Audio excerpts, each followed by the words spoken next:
கலங்காதீர்கள். எதற்காகவும் எப்பொழுதும் எந்த நிலையில் இருந்தாலும் சரி கலங்காதீர்கள்.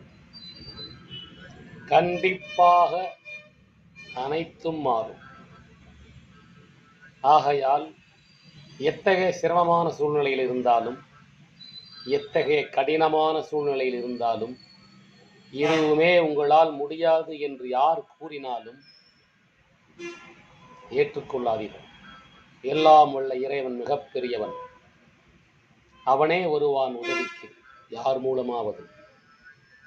இதை என் வாழ்க்கையில் கடந்த 59 வருடங்களில் விவரம் தெரிந்த காலத்தில் இருந்து பல்வேறு சமயங்களில் பார்த்திருக்கிறேன்.